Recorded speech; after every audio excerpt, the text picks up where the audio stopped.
আসসালামু আলাইকুম ও রহমতুল্লাহ। তো আজকে আমরা জানবো যে কিভাবে ইন্টারনেটে ওয়াইফাই বিল পরিশোধ করা যায় এ বিষয়ে জানার চেষ্টা করব।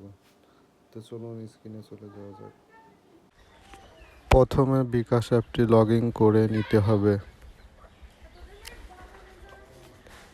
এরপরে মেনুতে এসে স্ক্রল করে নিচে নামুন।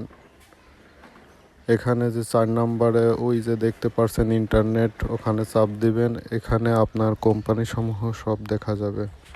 তো আপনি যে কোম্পানির নেটটি ব্যবহার করছেন সেটি বেছে নেবেন। আমারটা আমি বেছে নিচ্ছি। তো আমারটা এই যে বেছে নেওয়া হয়ে গেছে। দেখতে পাচ্ছেন আমি হচ্ছে আইসিসিটা ব্যবহার করি। তো এখানে আইসিসি নেটওয়ার্কটা আমি সিলেক্ট করে নেব। এখানে যে কাস্টমার আইডিটা দিতে বলছে, এখানে আমি কাস্টমার আইডিটা দিব। আপনারা আপনাদের কাস্টমার আইডিটি এখানে প্রবেশ করাবেন এবং নিচে একটি কন্ট্যাক্ট নাম্বার দিবেন।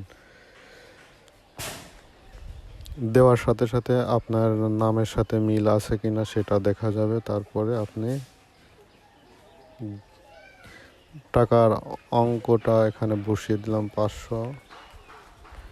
দেখুন নামের সাথে মিল আছে, এখানে এমডি জাহাঙ্গীর আলম চলে এসেছে। তো আমার আইডিটা ঠিক আছে এবং আমি এখন পেমেন্ট করতে পারি। আপনারা অবশ্যই নামের সাথে মিল রেখে টাকাটা পরিশোধ করবেন, কেননা আইডি নাম্বার দিলে আপনার নাম দেখা যাবে এখানে। আর তারপরে আপনি নিশ্চিত হয়ে এই যে এখানে পিন নাম্বার দিবেন। দেওয়ার পরে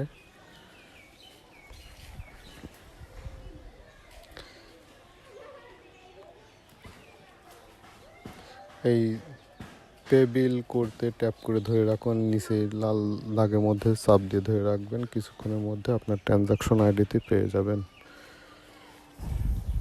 এই যে আইসিসি ইন্টারনেট আপনার পে বিল সফল হয়েছে। এখানে ট্রানজাকশন আইডি কোন টাইমে পেমেন্ট করছেন সেটাও চলে এসেছে। তো ধন্যবাদ সবাই, আল্লাহ হাফেজ।